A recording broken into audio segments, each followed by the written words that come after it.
Booth స్థాయి వరకు ఏ రకంగా బలపరుచుకుంటూ పోవాలి అనే కార్యక్రమం మీద అవగాహన పెంచుకుంటూ ఈరోజు ఇక్కడ ఏకమయ్యాం. ఒకటి ప్రధానంగా కూడా అందరం కూడా గుర్తుపెట్టుకోవాల్సింది ఏమిటి అనంటే, ఎప్పుడైనా కూడా ఒక పార్టీని చూసినప్పుడు ఆ పార్టీలో ఉన్న ప్రతి కార్యకర్త,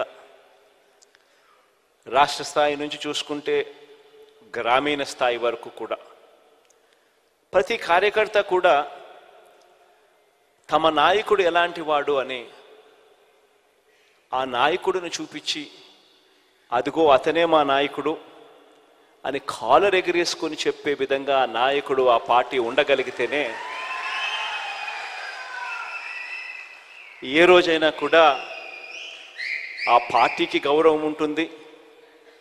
ఆ పార్టీని నమ్ముకొని ఉన్న క్యాడర్ గ్రామ స్థాయిలో తిరిగినప్పుడు, ఇంటింటికి వెళ్ళినప్పుడు ఆ క్యాడర్కి కూడా ఆ గౌరవం లభిస్తుంది.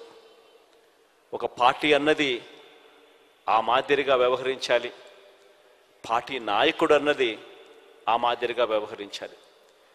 ఈ వ్యవహరించే అంశంలో ఇందులో మరీ ముఖ్యమైన అడుగు ఏమిటి అంటే విశ్వసనీయత అన్నది. ఈరోజు నేను గర్వంగా కూడా చెప్తా ఉన్నా, వైఎస్ఆర్ కాంగ్రెస్ పార్టీ ఒక్క పార్టీ మాత్రమే బహుశా దేశ రాజకీయాలలో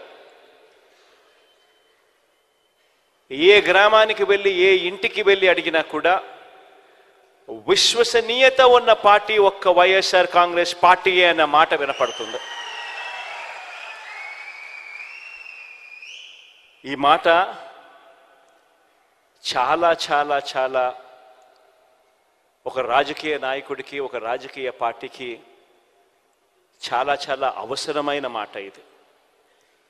ఈరోజు నేను 2019కి ముందు 5 సంవత్సరాల గతంలో తెలుగుదేశం పార్టీ పాలన, చంద్రబాబు నాయుడు గారి పాలన చూశారు. 2014లో చంద్రబాబు నాయుడు గారు ఒక మేనిఫెస్టో తీసుకొచ్చాడు. ప్రతి సామాజిక వర్గానికి ఒక పేజ్ కేటాయిస్తూ